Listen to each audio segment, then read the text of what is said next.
and then we'll give it a few more minutes. So I'll let you guys, I don't know how much information I gave you, but so we started, we've officially launched our housing program at Peace Northwest out of Vancouver, so Clark County, in January. I am in Spokane, and we're trying to duplicate some of the stuff that has already been started in Clark County.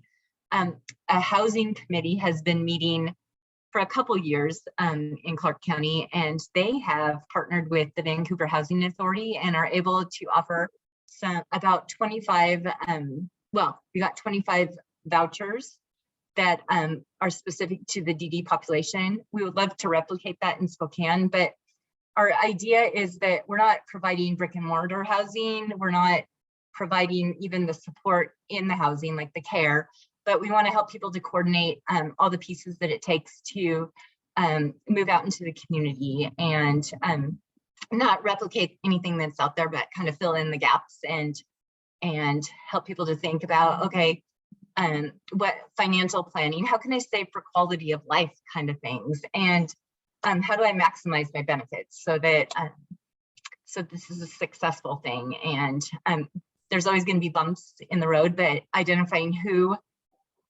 your care team people are. Some people are more independent, but I think we're all interdependent. I mean, there's things that I don't want to do all by myself, and and nor can I. And so one of which is IT stuff. And so, but just supporting people to figure out those things and helping where we can. And so I'm glad that you joined us. And so I will just kick it off by introducing Dan Rutten from Benefits U, who will start our panel off this evening. And I'm going to go ahead and make you the, whoops, I am going to make you the host. Hi, you. Great. Thank you, Darcy. Well, thanks for having me here. I'm always happy to present and talk a little bit about Benefit U. I'm gonna put my presentation up here. Give me just 1 second, and then I'll dive right in. So Benefit U, I'm really, I feel very lucky to be a part of this project. Benefit U is a project that I got to be a part of helping launch about 1.5 years ago. And the focus is really about connecting people to good information about their individual benefits situation. One of the things that comes up from time to time is that we know that people hear a lot of information when it comes to benefits, and sometimes that information applies one for one from one person to another, but a lot of times there's many nuances around benefits that really require looking at your individual situation and the little things that can impact those. And for some folks, Social Security benefits can be a little confusing. And so as folks are trying to get established in housing and figuring out what does employment look like when it interacts with my benefits, and can I be successful in that lane of having a job and being employed and really thriving in my life. And Benefit U strives to help people understand that, yes, absolutely, that is true. It can happen, and we want to be able to support you in figuring out how that will look as you're moving forward when you're thinking about your benefits and what that looks like to move the important pieces of your life forward. So just a general overview of what Benefit U is. So we are a statewide service that is offered through WISE. WISE is our parent company. We do a lot of training and technical assistance across the state and across the country. We started to have the conversations about Benefit U. Actually, Susan Harrell, our assistant executive director, she's been in the benefits world for quite some time, and really seeing the need for benefits planning out there, because folks did have not only sometimes the information wasn't necessarily correct, but sometimes people didn't really understand their benefits in full as far as what they received and what it offered. And so this is a place where folks can come and get some answers to their specific situation. And all of our services are done over Zoom. And so that can be online. If folks have an internet connection, that works best for folks, but we know that for some people that may not work. And so they can also just call in. At this time, we're not able to do in-person services just because we're serving the whole state and have a limited number of benefit planners. But we really think that the more information people have, the more confident people can feel making some of those big choices, because they know what to expect when it comes to benefits. And that's something that for many can feel just really critical to making any decision that could impact that, whether that's moving into a new housing situation, changing your relationship status, having kids. All of those things can have impacts on your benefits, and you can thrive under all of those situations, but you really want to understand what that looks like as you're moving forward. And so, some of the big benefits that we have with working with a benefits planner to explore what your situation looks like is you can get that clarification, but also you can look at ways. A lot of people think, oh, I'll go to a benefit planner when I have things come up. Maybe I received an overpayment letter from Social Security. I should talk to a benefit planner about that. Or other pieces come up. Oh, I got married and our combined income, our resources are going to be over that $3,000 threshold for Medicaid. What do we do about this? But we really want to encourage to think about benefit planning like any other financial planning, where you're thinking about it from the perspective of, I'm going to make a life choice. And when you have the opportunity, we know sometimes you can't get in front of life choices. They happen and you've got to react to them. But it offers us the opportunity to look at those things and think about, okay, if you move this direction, here's what this will look like. And if you go this direction, this is what it's going to look like over here. And so helping people have some informed choice to make decisions about how they want to move forward, and also looking at ways to maximize benefits as well. There's a lot of things that we start to offer.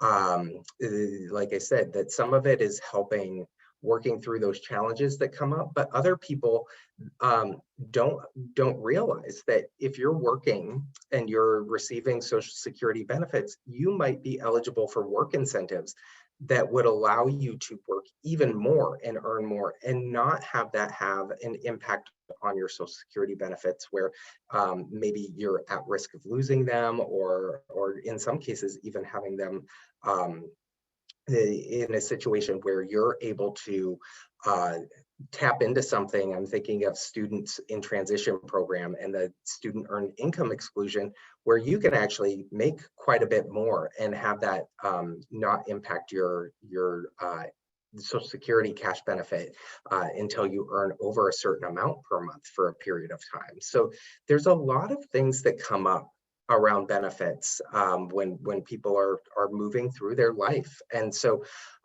we currently have 3 contracted benefit planners, and then I oversee our intakes and call center, where I'm generally the first contact that people talk to. And then my colleague, Angela Dirk, she is our senior benefit planner on staff and helps assist with things with our benefit planning services as well. And so there's a lot of different things that people may want to look at when they're moving through life. I'm repeating myself a little bit here, but so we offer both individualized benefit planning services, which I'll talk about here, and those are eligible for anyone who is a Washington state resident, age 14 and older, and eligible for DDA. And that includes folks who are on the no paid services list.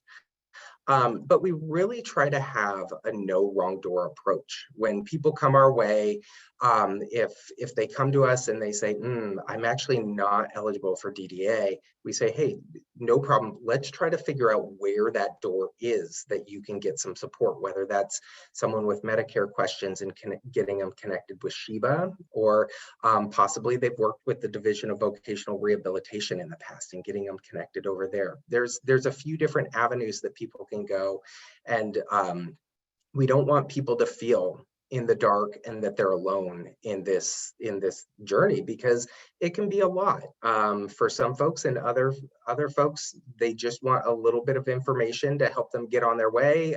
They study up on Social Security and know it pretty well. So we work with a range of folks where questions range from really entry level, that they're just getting familiar, to folks who are pretty familiar, like I said, and they can dive in a little bit deeper on things. And we try to meet people where they're at and help support people, with whatever questions those are.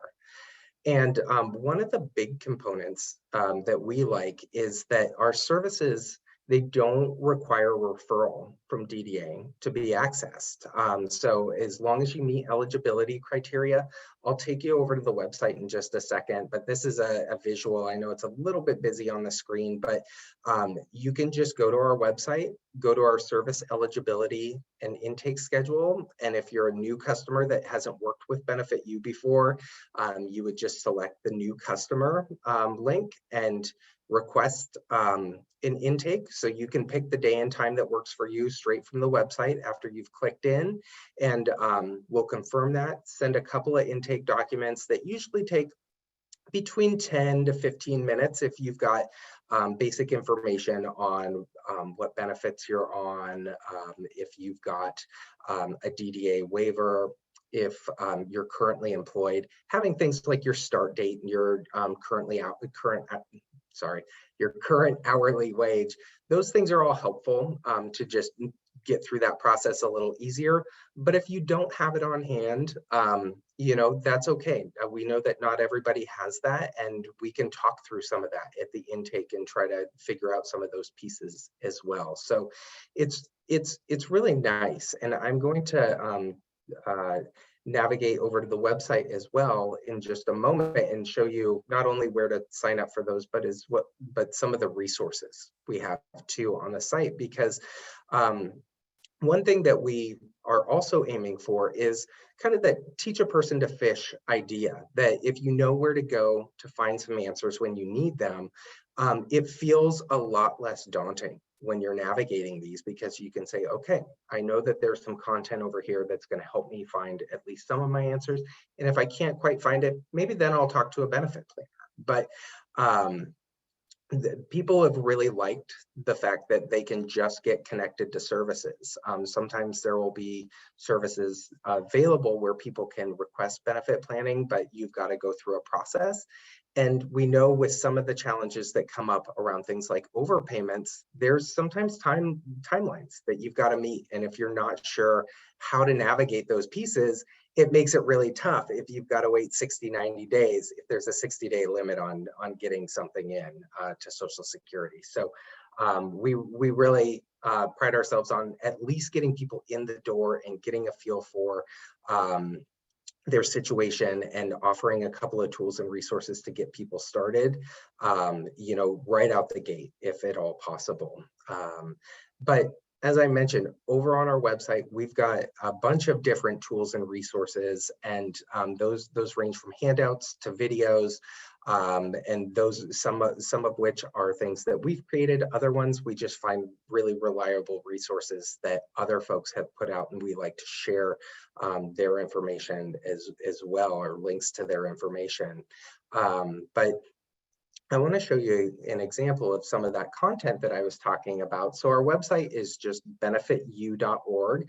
Some people will put an F in there for benefits, but it's actually just the singular benefit.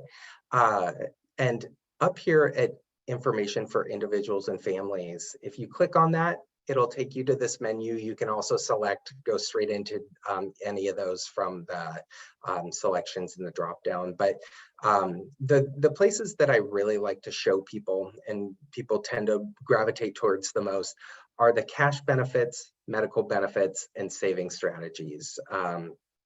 I'll just pop into cash benefits to show you the general layout here. When you go in, cash benefits, those are going to be things like overviews. This is a general overview of Social Security at the top, but we've got a video series. Clicking on this little triangle here is going to pop down, I think 11 different videos here on SSI and different things that might be helpful for folks to know if they want to get more familiar with SSI cash benefits. So we've got a whole series. It goes from the basics of introductions all the way through what happens when, I've got an overpayment or I want to explore some work incentives. Those things are there. And we're going to be putting together more content like this, but this basic calculation for SSI, folks really like this because it breaks down the SSI calculation, how that works, into something that's pretty digestible as far as content, Social Security content goes.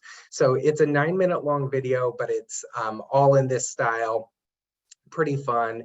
And then, I won't go through all of the content, but you can see then we jump down into SSDI. So depending on what benefits you have, you'll have different content available to you. And then under some of those other sections, we also have things around Medicare, Medicaid. I think Peter's going to talk a bit about the ABLE account tonight. We've got some ABLE content on there, as well as things about the DD Endowment Trust Funds. And so those things tend to be really helpful for folks. And these are things that anybody, regardless of your DDA eligibility status, anyone can come to the website, anyone can utilize this information and click on handouts, get some, you can see here the SSDI figures for 2022. There's just a lot of different things that people would be able to access through our website. But like I said, if a lot of the times people are wanting to talk to a benefit planner, so it's just right here under service eligibility. Scroll down a little bit and you'll see this here. So we really want to make this easy for folks. I'll pop back over to my slide deck here. But there's just so much that people have questions about. And so we really wanted to put together something where people felt like they could talk about their situation and figure out answers based on the things that are truly going on in their life. And so that's one of the big things that Benefit You offers to families. And hopefully it's something that folks find useful. So my presentation here is pretty short and sweet. I'm going to have some resources that I'm going to pass along. I'll put some in the chat, and then I can also make sure that those are accessible. Otherwise, some things about what to do if you get a letter about an overpayment. What are your options? We've got one great handout that explains the different phases of a Title II benefit. So that's that SSDI, or a childhood disability benefit, formerly known as DAC. Things like that. We're always trying to develop tools that are going to be helpful and help break down some of the confusing stuff into things that are a little more digestible for people. So that's, I'm happy to answer any questions, or if there's anything that isn't clear, please reach out to me. My information, oops, sorry, jumped one step ahead. My information is here. My email is just Dan@BenefitU, but feel free, reach out if you also, if there's any accessibility needs, and being able to connect online for accessibility purposes isn't something that works for you, please get in touch. We can figure something out and try to make that work as best we can for folks. So that's where I'll pause and stop for now. So yeah, just a real basic overview. Thank you. Thank you. This is perfect. This is Darcy, and I'll step in and maybe comment, and I have a question out of this, but I feel like this has been a long time coming for, I remember, so my daughter's 19 now, and I remember attending workshops in Spokane where a woman would come and talk about Social Security, but see, it does seem daunting, and it is so individualized. And so having the ability to sit down with somebody outside of Social Security, it can be scary. I know there were years that she didn't qualify, and you don't want to do anything wrong, and you don't want to end up owing a bunch of money. And so being able to talk to you guys and have an expert, I'm excited to. I've been sharing you guys with people as we're going along here with this project. But I like the idea of. I just had a recent question about that $3,000 limit is prohibiting a family from accessing Social Security for their daughter. And I liked the little thing on your website talking about ways to save or something like that. Yes. So I'm excited to share that, as well as this just kind of made me, I'm working with a family who experiences blindness, and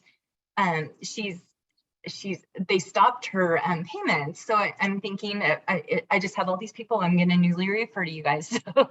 And I have helped a family sign up for an appointment through your website, and I found that easy, and they had their appointment. So thank you very much. Do either of you guys have questions for Dan? I always have a question. I get a lot of settlement calls. So people that are probably on SSI, SSDI, and they have some kind of settlement coming their way. I'm wondering if that DDA requirement, I know that you want to help everybody, but I don't want to send people that aren't appropriate to you as well. But like a lot of people that end up with settlements, like end up losing their benefits in some way because they're going to be over-resourced. And if you have a better place for me to send them, I can do that. But I would like to at least send them to a reputable place, and I haven't found a lot for those people that don't have a lot of funds, and then the settlement isn't really going to change their life, but it is going to hurt their benefits. Does that make sense? It does make sense. Yeah. And those are such hard situations, because you would think a settlement, that's going to be something that is a betterment thing, at least financially for somebody. But when it impacts benefits, sometimes there are things that those things don't work out the same way. And so, we're happy to have a conversation with someone and just see, who is it that might be the best fit for them as far as resources. Yeah. Okay. Yeah, I can do that. Yeah, it's never enough money to change their life, and it's enough to really hurt them. Yeah. And that's such a hard situation for folks. Yeah, I understand. Yeah. Okay. Cool. Thank you. Well, thank you so much, Dan. And if you could either give me host back or share it with Mary McDermott, because she is our next. I'll pass it over to Mary if that makes sense to do. Let's see here. Perfect. All right, Mary, you should be good. Okay. Thank you. So go ahead and introduce yourself and take it away. Thank you. Okay, awesome. Yeah.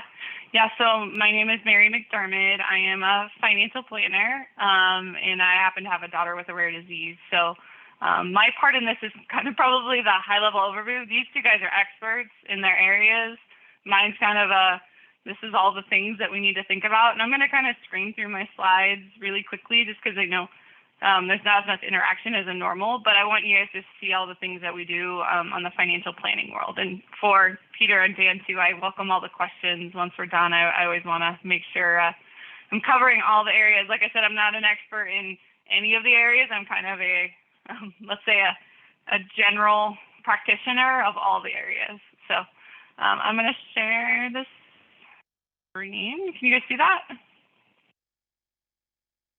Sorry, give me a thumbs up. Awesome. So my practice is called Special Abilities Network. So I only help families with special needs children do their financial planning. Our goal as a group is to have a planner in every state by 2025. So I am Washington right now. I am your Washington person because I live here. My daughter is on the waiver system. She's going through the school system, so I'm going through the same things as other families. But our really crazy, big, hairy goal is to have a planner in every state. The reason for that, and these guys are going to talk about it, is because every state's rules are different, which is great and super helpful. And then every waiver system different, every guardianship rule is different, so we need a planner in every state. And so if we can have a network of advisors and people come for us for help, just like Dan, I just asked him the question of where am I going to send these people? I will have an advisor in New Jersey, and we'll have one in Alabama, and we'll have one in every state. So when people call us, we will be able to refer them out to all the states. My favorite slide is the disclosure side. Awesome disclosures. Darcy invited me, and I really appreciate that, but I'm not a lawyer. I'm not a tax person. So I'm not going to give you legal advice or tax advice. This is my family. So why am I doing this? In this photo, there's one person with a rare disease, and there's 3 other that are the support crew. So my Ruth, that's sitting on my lap, was born in 2016. She has my stubbornness, her dad's complexion, and she was born with tumors on her heart and seizures, just to go along with that. I love these families. You guys are my people, and I want to help you in any way possible. Same as Dan. If I'm not the person to help you, I'm going to find the right person. That's why I'm asking Dan these questions. I'll ask Peter some same questions. Like, what if I'm not your person, then let's find you the person, okay?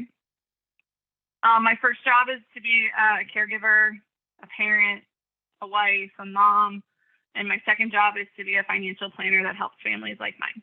So I'm in it for the long haul. I love these families, and you guys are my people, so I want to be in it.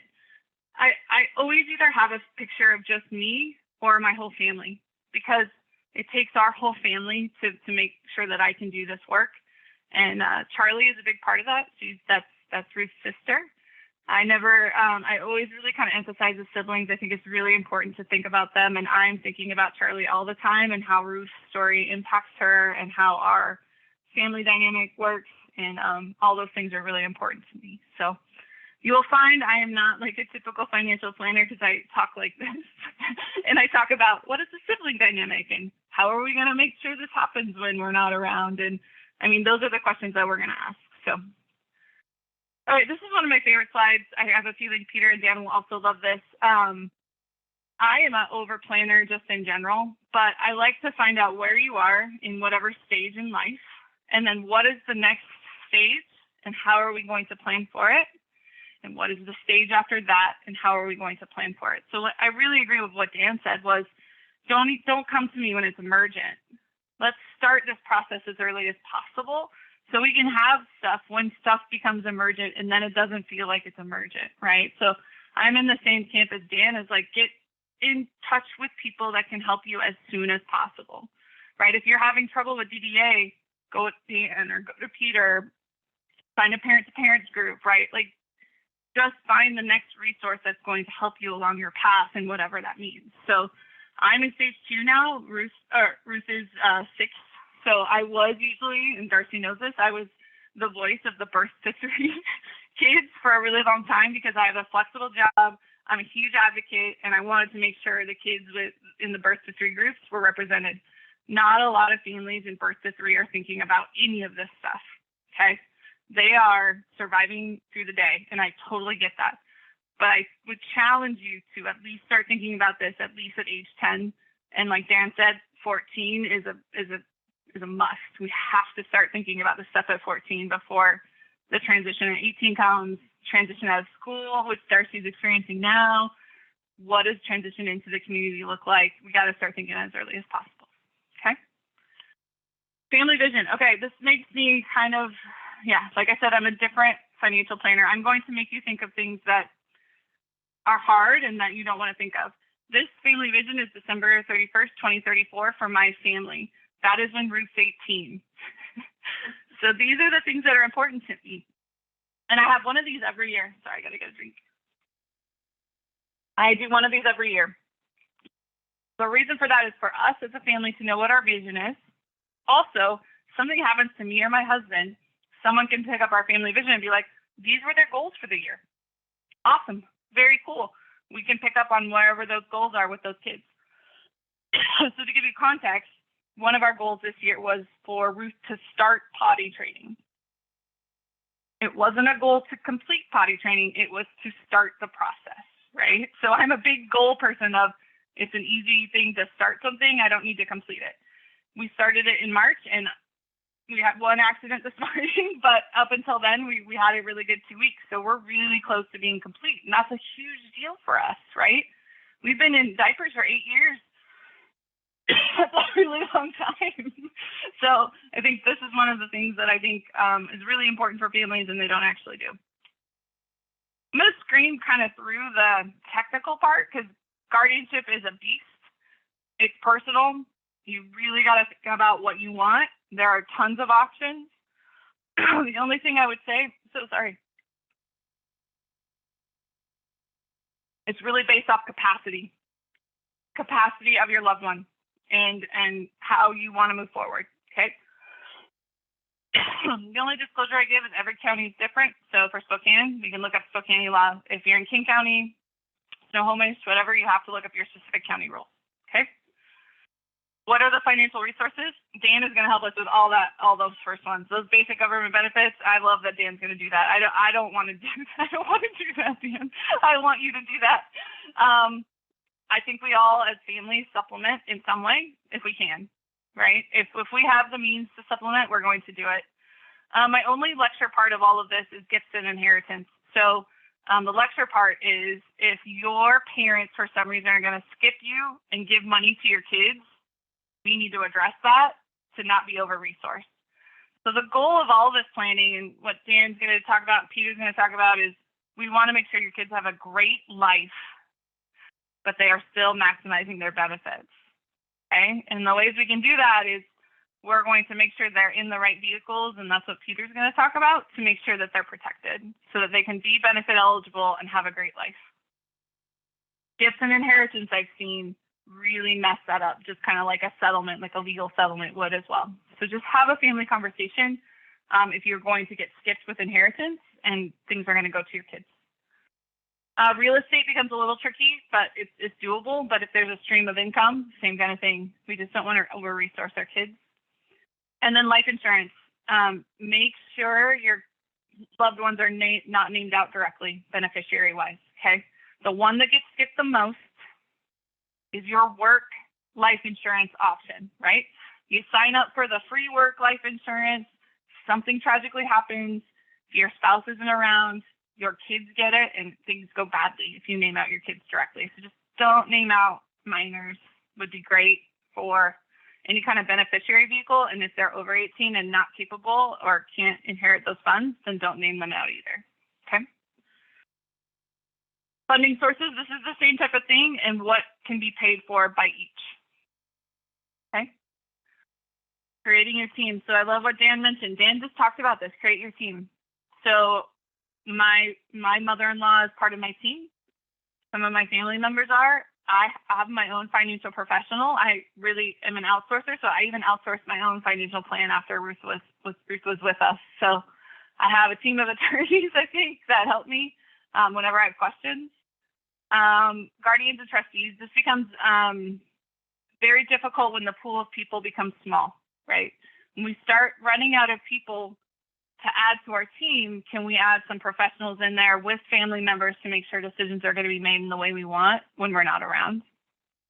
I definitely have a counselor. 2 weeks keeps me on track.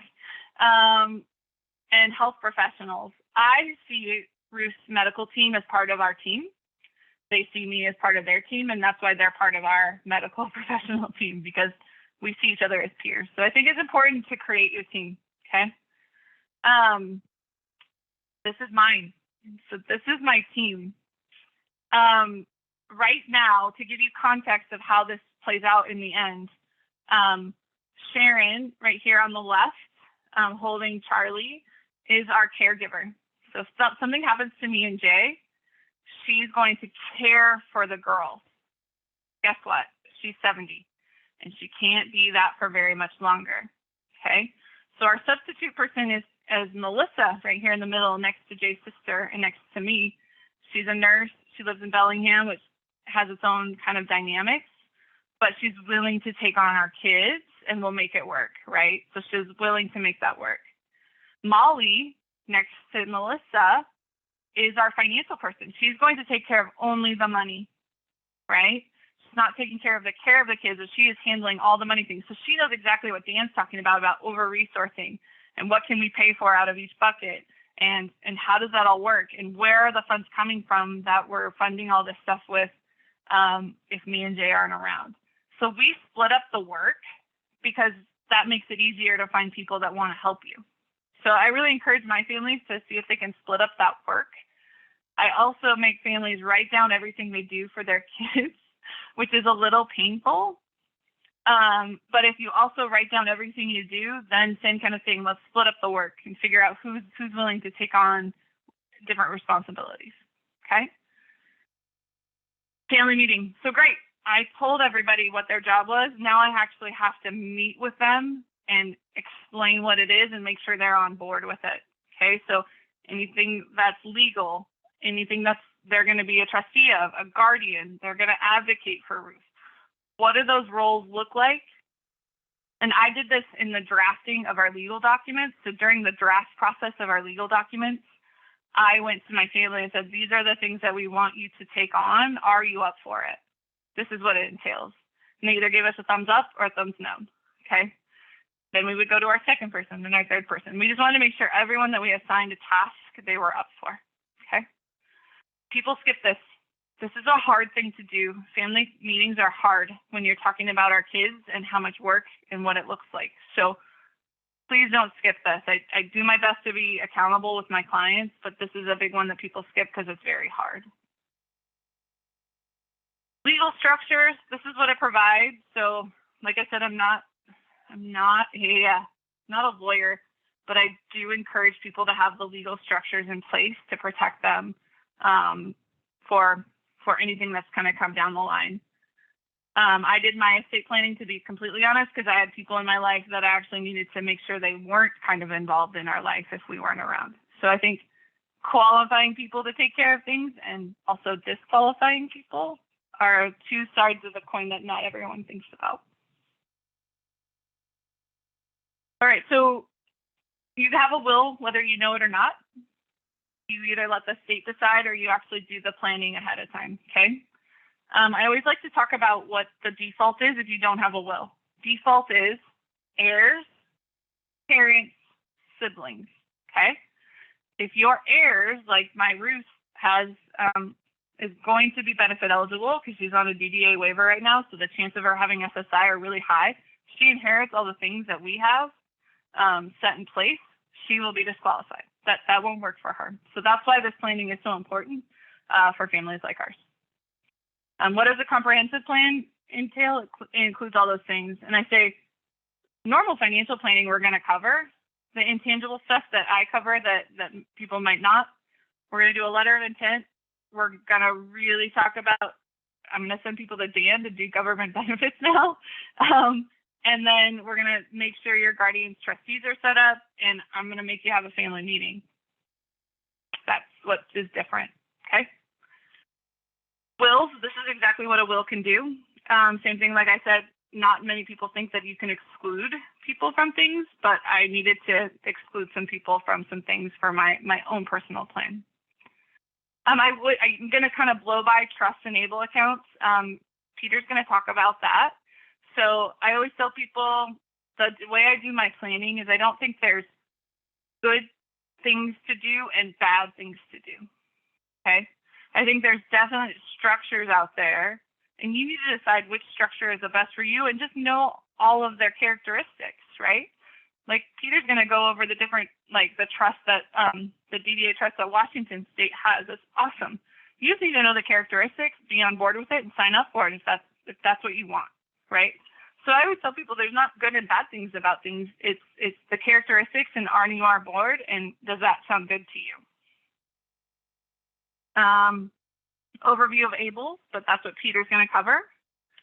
This is kind of a big slide that I usually go over, but these are questions I get all the time. The hardest ones for us to deal with.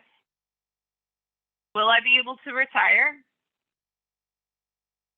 Who do I choose for a guardian or trustee behind me? Who will care for my child if I can't? How do I make it fair between my estate? It's a big one for people with siblings. And there's not a right, same kind of thing. There's not a right or wrong answer. Whatever you choose when you set up those documents, you need to have the conversation with your family members. Okay. Should I get an ABLE account? How does it interact with the trust? Can I lose my benefits? Yeah. So this is usually where I ask if anybody has any questions. So I always want to make sure I leave it to you guys. So if Dan, Peter, or Darcy, you guys have any questions, I would love to field them. This is Darcy, and I have a comment. I also think this is great. It's so important to have to take into consideration the people who will care for and those who care and separate from. They could be different than they care about, and it seems like a big undertaking, but this is so valuable in peace of mind. And not having a plan is a really bad plan. And yeah. Oh, sorry. Yep. And like that, things that keep me awake at night are because Zoe, my daughter, is an only child. It's like what will happen when I'm gone, and having those things that you revisit every year or take notes. And we had last month we had a woman come and talk about, I think she calls it her drop dead book, where it's like if she were to drop dead, it has everything like to step in and just care for her daughter. But like I don't think hers included this financial planning piece and bringing that piece out. But this is super cool, and I'm excited to share this recording with everybody. Awesome. Thank you. I just want to kind of talk a little bit about her last question there, or if you've done the planning already. It's not about whether you've done it correctly. It's like you need to keep going back to it like at least every 5 years, because even Mary's example is one of the primary caregivers is 71. You got to take that into effect. In our case, the primary care couple got a divorce, and it turned into a very bitter divorce. And so that is not something we want our children to be dropped into. And so we had to make some changes in our plan as a result. And so it's a dynamic process. You should have a timed interval, whether it's every 2 years, every 5 years, looking at those documents again, figuring out what's changed in the environment and whether you need to change your plan. Yep. Peter, just kind of piggybacking on what you're saying, this is Dan. I think one thing, Mary, I really like that you encourage here is having those hard conversations. And hard conversations they're not fun, and they don't get not hard, but they do get easier the more you're used to having them. And after you've had them and you're like, here's the plan we had set out, and now we need to shift. We need to pivot from here. Okay, well, we explored these options and you've laid the groundwork. And so that ongoing plan, reset, it makes a lot of sense. And this I think would be a great resource for so many people who, sometimes when you're having conversations with some folks who maybe aren't as familiar with the disability community, there may not be that same level of understanding of things to consider as you're going through those process. And I really appreciate that you're able to come at that from that perspective, have these conversations, and have such a great breadth of knowledge and resources to pass people to. So this is great. Yeah, it's important to me. I tell people all the time, they're like, this sounds awesome. Like, I can't believe you get to do like a job that you love so much. And I was like, I do. And the conversations are intense, but that's what makes it great, right? And I agree with you that they seem hard in the beginning, and they get easier as you do it. It's a heavy lift in the beginning though, right? You got to do it the first time, and then you're like, oh, okay, now everybody knows. So like things change, we can just shift it rather than just doing that heavy lift all over again, right? I got good advice from Darcy. She always wants to know, how do I get started? What's the first step? So I added this slide for Darcy. This is just for her. This is how you get started. So this is my process. So you always have to see where you're at. I call that get organized. Nobody also likes to do that, but I'm going to assess where you are. I'm going to get organized. We're going to design something, and I'm going to make you take action. That's the easiest way I can describe it. The most amazing and annoying thing about me is I'm accountability. I'll be your accountability partner, whether you like it or not.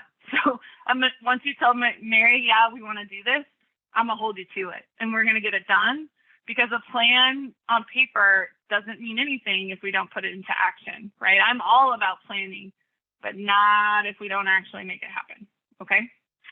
And then same with Dan, here is my information. I don't know if that link will probably work on the link I sent you, but there's my email, my phone, and then that link actually goes straight to my calendar. So you can get time on my calendar if you go on that link. And this is actually one of my favorite quotes. You don't have to be the victim of your environment, you can be the architect of it. We don't have a lot of control over a lot of things having to do with our kids. Make this be something you can have control over. Like Darcy said, make this one of the things that you're not waking up in the middle of the night of, right? Like, I want to take anything off your plate that's not going to wake you up in the middle of the night, except for watching your children. Like, I'm cool. But everything else, like, if we can reduce your stress, that is like one of our main goals, so that we can all do bigger things. So we can start advocating for what we really need to get done for our kids. So thank you guys. Hold on, I can do this. Thank you so much, Mary. Yeah, stop share. I'm going to give Peter the control. Woohoo! I got the power. Oh my God, we're great at this, guys. This is amazing. What a team. All right, so I'll let you go ahead and get started then, Peter, and share a little bit about ABLE and an overview for all of us here. And just confirming that you guys can see my slides, right? Thumbs up, heads checks. Cool. So I am Peter Tassoni. I also have a child with special needs. So my son is now 14. And I run both the Special Needs Trust Program of the DD Endowment Trust Fund, or the Developmental Disabilities Endowment Trust Fund, and also the ABLE program here in Washington, which is Achieving a Better Life Experience. And really, most of my comments are really going to be on the housing, the pros and cons of using the two different programs for housing specifically, and a shout out to Benefit You. Dan, I think there is still a video there that does a comparison between ABLE and the DD endowment. It's about a 60-minute, 75-minute session that we did about a year and a half, 2 years ago. And so that gets more into the weeds about a lot of different other things besides housing. And it's a great overview. And so I suggest folks, if after tonight, after watching this particular video, if that is of interest, go check it out. And we'll get in, it gets in more detail. So just a quick overview. ABLE, it's just a game changer for a lot of folks because of that. What both Dan and Mary were talking about is that you can only have so many dollars hidden underneath your mattress or in your savings account or something before you cross over that resource limit, that $2,000, and you either get your cash benefits reduced, or some of your other subsidies might start being changed. And so that is really crucial, because for the past 40 years, essentially the government's been saying, you can't save any money, you cannot accumulate any wealth. And so because you have a disability, you have to stay in perpetual poverty because you need that lifeline or two of a particular benefit program. ABLE has the potential to change all that. Special Needs Trust definitely can change that. And so these are ways that people can save money, get over that resource limit, because it doesn't get counted. Any and all money in an ABLE account is exempted from being counted against that resource limit. And you can put up to $16,000 per year into your ABLE account. And so over time, you can accumulate quite a nest egg, whether that's a down payment for a house, whether that's taking a around the world trip, or even help them pay for a medical procedure or something. So here in Washington, after 3.5 years, we got over 3,000 accounts and $25 million in assets. The DD endowment, as comparison, also has, after 20 years, has 3,000 accounts, but over $100 million in assets. Typically, special needs trusts have a little bit more money in them as people go through their estate planning because of the inheritance or life insurance payouts that tend to happen. ABLE is usually generated by the folks' money or family members making small contributions. The key is that ABLE is, the disability has had to occur by age 26. And this is defined, the disability is defined by Social Security Administration. So it's, if you're from a military family, it's not a disability you received while in the service. If you happen to have suffered a work injury on the job, it's not an L&I disability. It has to be Social Security's definitions. And really, most of our kids, especially those that are on DDA waivers of some sort, you know, if you're receiving SSI or SSDI, or if you're eligible, that is essentially Social Security has already gone through that process and said, yes, you're eligible. You meet the definition. The other way you can do that is if you're a psychiatrist or physician can certify the individual having, that meets that definition of disability. You know, you could be 100 years old and join ABLE. You just had the injury, the incident, or the actual, the condition had to start before age 26. And so that's a big overview of just ABLE in particular. But this is really what we want to talk about is when you got money in the account, what can you take it out? How can you spend it? And these 10 big buckets on the screen really address anything that you can imagine someone needing to spend their ABLE account on to support their disability throughout their life, whether we're talking a small child, like Mary was talking, 0 to birth, birth to 3, whether we're talking about retirement, all these things can apply. And so housing is one of those where we're talking about a lot of different types of expenses because it's broadly defined. But basic living expenses in the upper left, that could be groceries, household supplies, what Mary does, financial management, or even what Dan does. ABLE can help pay for those services. Legal fees, if we're talking guardianship, you know, transportation, whether you're doing a dial-up to Lyft or Uber. So it's just a whole breadth of things. But it's housing that ABLE has an advantage on, in that it can it has a lot more things that you can do. So on the screen is things like rent and utilities. You can also be doing remodels. You could be paying for utilities. You can pay for taxes that you might owe on the property. A special needs trust, especially if the individual's on SSI or supplemental security income, SSI is supposed to pay for the housing, so you can't use your special needs trust for housing expenses. It's very difficult. You know, with SSI, you cannot. However, you can potentially use your special needs trust, like to make a big down payment on the house, a one-time expenditure. But some of the ongoing costs, like the utilities or even taxes, you couldn't use. ABLE you can, because ABLE specifically is exempted in the tax law that you can use it for these items. In the Social Security Act and the law that defines special needs trusts, it's a little bit more nuanced. And for savvy folks, for savvy parents, they may have realized that you start using both accounts. And that gets back to Mary's kind of the questions you need to be asking. Because let's say, because you do not want to name your child to receive an inheritance or life insurance proceeds or stuff, you know, but you can name the trust, and that money gets dropped into the trust, and then you could transfer money over to ABLE and use your ABLE account to pay rent.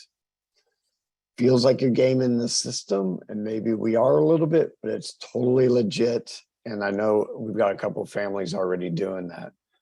And so Able is really great for more transactional stuff. So paying rent, that's what we're seeing more often. We don't see it being used for mortgage very often, if at all, so far here in Washington State, but even nationally. Most of our folks are in some type of rental situation or living with their parents or other family member and still paying rent to that individual to be in the household. So Able is being used for rent. Able has been exempted on a lot of programs. So kind of what Dan, one of the things he does as he juggles all those government benefits is whether you're talking Medicaid, whether we're talking, food stuff through SNAP or food stamps if you're old guard like me, Social Security, even subsidized HUD housing. So all those things are exempt. And so Dan can help folks work through the various worksheets to figure out how much the subsidy is going to be, because income and resources are counted differently by every different program. So there's some subtleties there, and that's why a benefit planner is really helpful. But the overall is Able is exempt, so it's not being counted. And this is kind of that a summary slide on slide 7 of the advantages of how you can use Able to pay for rent, pay for your housing. So again, because if you're on SSI, you can still use Able for these type of costs. Well, a special needs trust, you cannot. Able, the first $100,000 is not counted for Social Security benefits when you're on SSI. Once you get up to $105,000 in your Able account and you're still receiving SSI, or now you got $5,000 of resources, you're over the $2,000 limit. So Social Security is going to start a spend down or suspend your cash payment. But you still keep your Medicaid until the money, and then once the money is down below $100,000, then it's no longer counted. Same thing, local housing authorities. Darcy started out the presentation talking a little bit about Spokane and how you got to juggle stuff with local housing authorities and stuff. And so they should all know not to count Able balances when they're trying to figure out what how much you're going to pay for rent in that particular structure that the individuals might be moving into. And then just to make a point about how Able is more transactional, you can see that the bulk of our account the age of people that are in the Washington State program are right there at the transition age. One of those milestones, they turn 18 and then they might be coming out of the transitional programs of our high schools, getting their first jobs, maybe moving out independently, whether that's a group home or something. And so that's really where we're capturing most of our folks. But you see the whole range there. I mean, from 0 to 91, we've got quite the range of folks enrolled. But this is really the slide, is you can see most people are using this Able funds transactionally. They're going shopping, they're buying their groceries, they're paying maybe for some of their utilities, whether phone or TV, and stuff, but it's just the day-to-day stuff. So what you're not seeing in these is as a popular expenditure is, the down payment or the mortgage. It's mainly going to various retailers like Walmart, Amazon, the corner convenience store to buy what they need to get through the week, the daily stuff. But I just want to emphasize that both programs can be used well together. What the key is, a lot of parents, grandparents, maybe extended family might open a trust for the individual.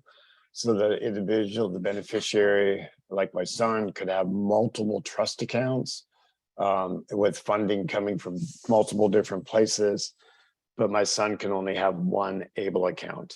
And so you're limited to that $16,000 in that one Able account.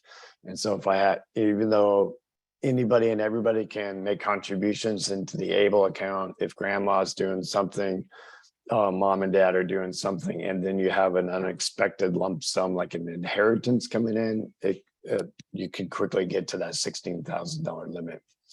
And because special needs trusts are unlimited, that's a better vehicle frequently to get a really big contribution.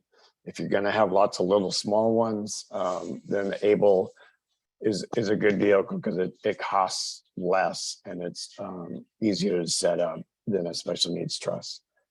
Just like what Dan was showing you, Benefit You, we have lots of videos and how-tos, short little 3 to 5 minute videos starring me for most of them, with a couple here is shown on the screen of various beneficiaries that we have involved in the plan, given quick how-to related to the ABLE.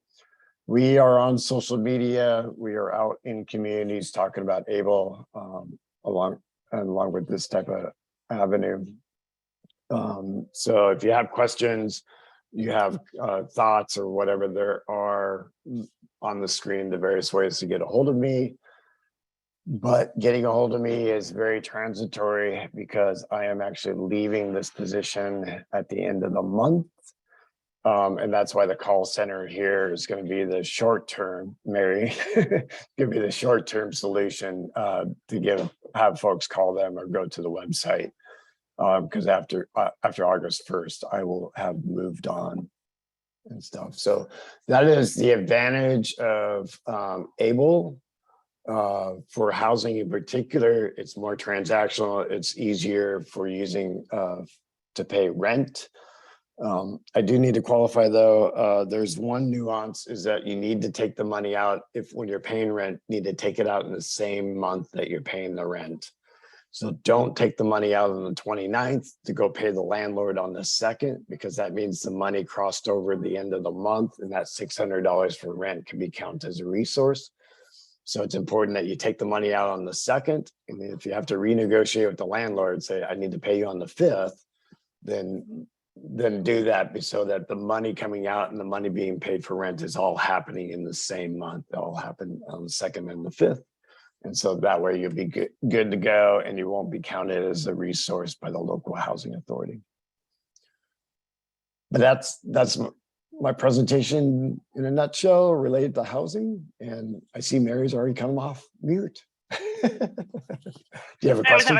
Well, this is more like a concept of when I talk to clients about how you use both. I usually say an ABLE is like a checking in our world, and like a trust can be like a savings. So we put, like you said, smaller amounts, or if we have a 529 that we need to roll funds over because we're not going to use those 529 funds anymore, then we can use an ABLE as a checking account type vehicle, and we can use the trust as a savings. Is that right?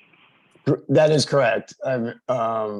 Both programs have investment options to them. So if you can get into the market, whether it's equities and bonds, but you have to deal with the anxiety of, what's happening right now.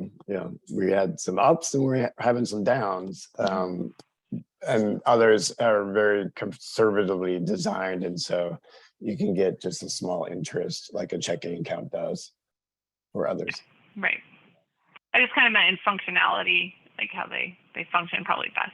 Yep. Yeah, they're managed through college savings plans are very similar. That's what this ABLE is modeled after. And so they have some very big banks out there that actually run the programs and do all that work in the background.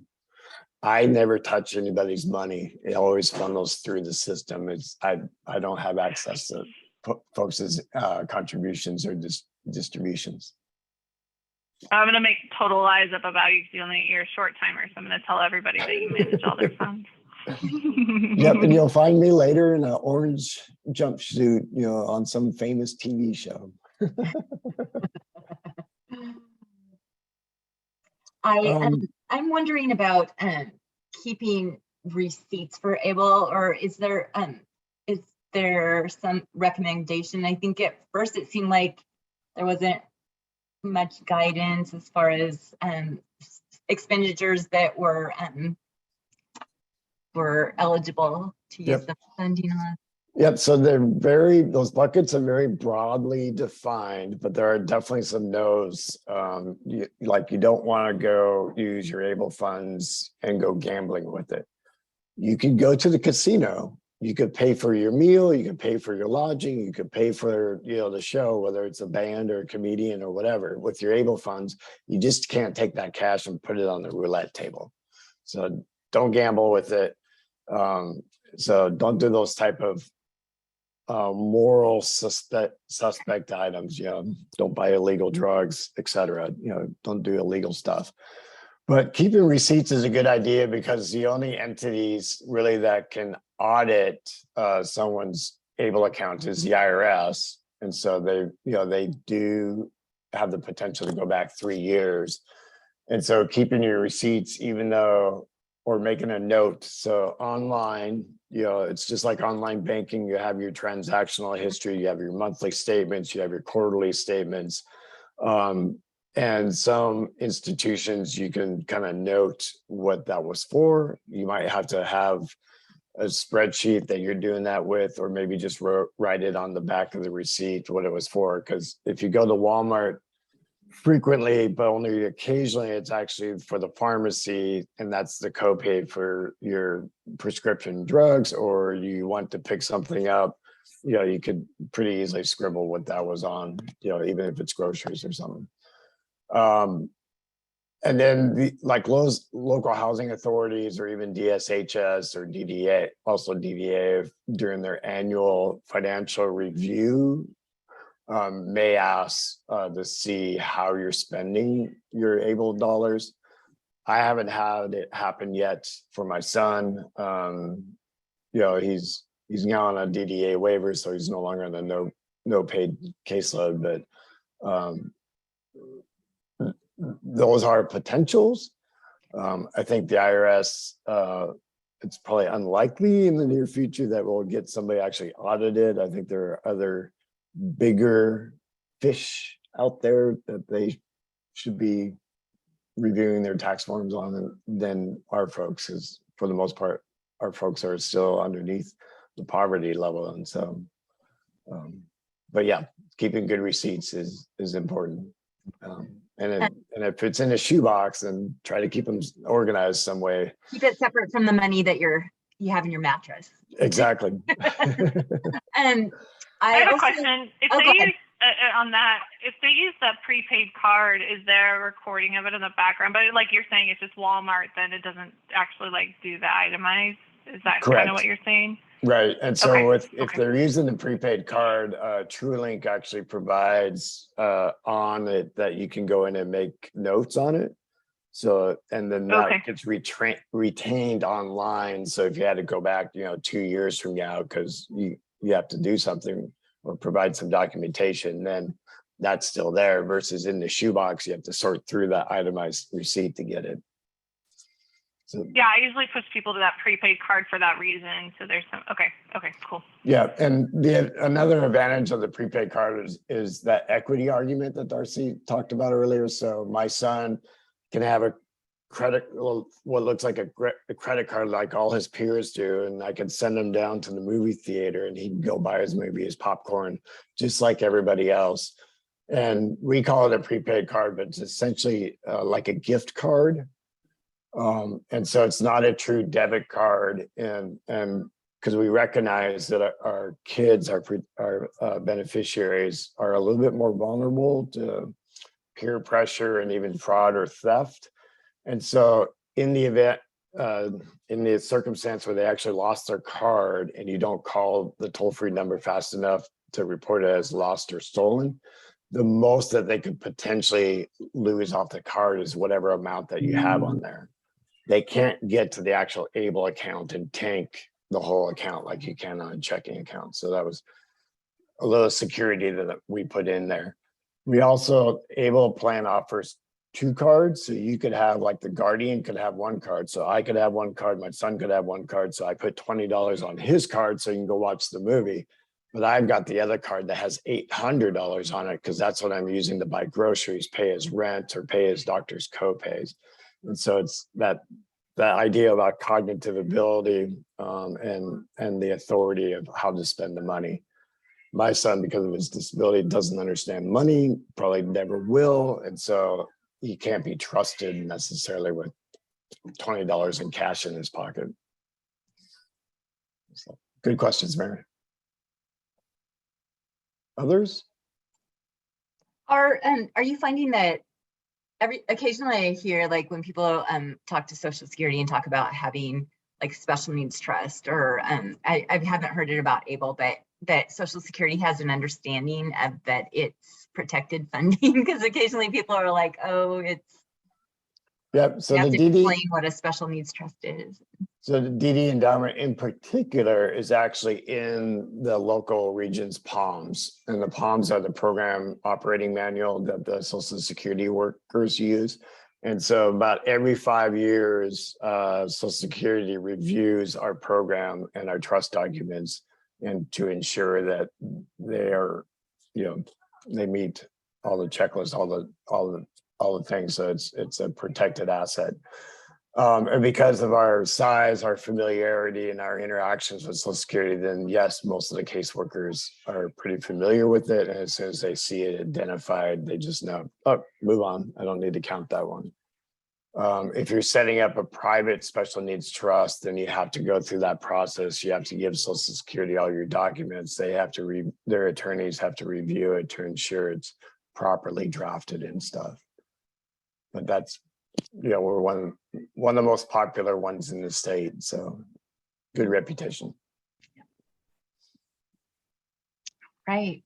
Well, thank all of you so very much for doing this, and I am so glad that we recorded it, because it's very useful information that I think that will get a lot of viewings. And I just appreciate your time and hope you felt like it was worthwhile, even though you have an audience of one.